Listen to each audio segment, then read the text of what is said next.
Joining me now is Republican Congressman Ken Buck of Colorado. He did not vote for Congressman Jim Jordan, instead voting for Tom Emmer. Well, I guess my first question is, do you really want Tom Emmer to be Speaker?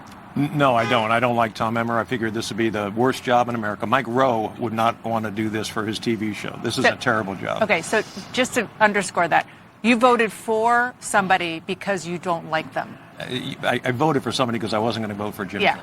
But you don't, it's not because you want him to be Speaker. Okay, well, that says a lot about where we are right now. Let's look at what's next.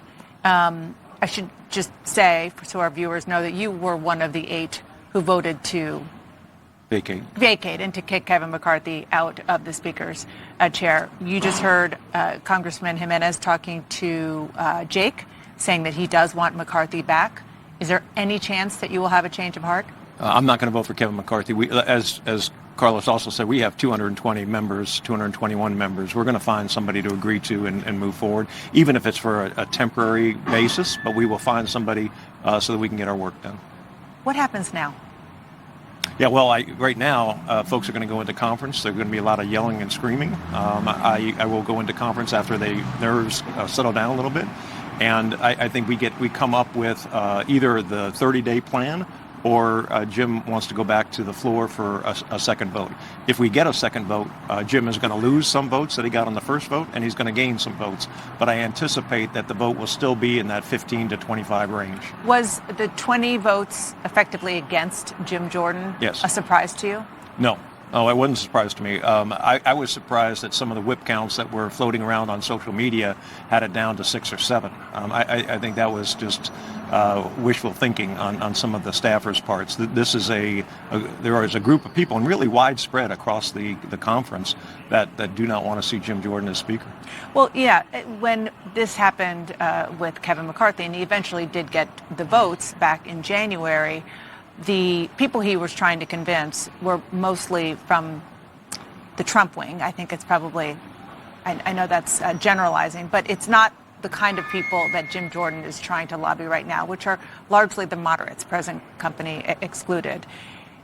What does he have to do? Talk about the challenges and the desires and the pressure points that he's under. I know for you in particular, it's multiple issues, right? It's spending, it's about Ukraine, it's also about election denialism. Absolutely. Yeah, I had a nice 30, 40-minute conversation with Jim last night. It is not personal. I have a lot of respect for Jim, and we both have sort of risen in the conservative movement and share many of the values of the conservative movement. I think that what Jim Jordan needs to do is to stop talking about defunding the Department of Justice. We pride ourselves on being a party of the rule of law. You can't defund the Department of Justice or defund a special counsel's office in the Department of Justice and talk about the value that we share. So there are a number of different issues related to the election and some not related to the election. You are a hard no? I mean, is there anything that he can do, anything that he can promise, any change that he can make to get your vote? I will not vote for Jim Jordan.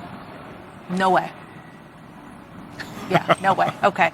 And you talked about the 30-day plan. If Jim Jordan decides that he decides he's going to go back and do a second vote, even a third vote, and doesn't ever get the votes, the idea that you're talking about here is to give Patrick McHenry, who is the temporary Speaker right now, more power?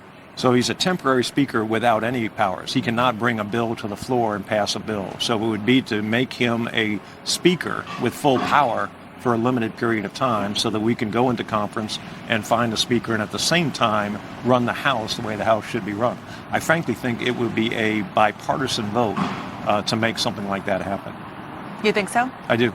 You think Democrats would support that? I do, and I think while Patrick has said that he is not interested, he evidently had some calls about would you run for Speaker and we would support you.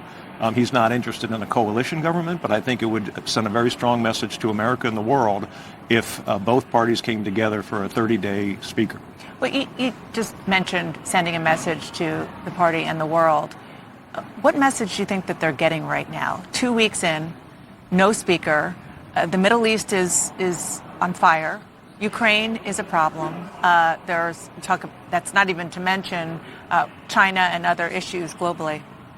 What do I think the message is? With the messages, yeah. Yeah, I think the message is quite plain and simple, that the House is not running right now. I think that the fact that we have not received a supplemental request from the White House at this point means there is not an emergency.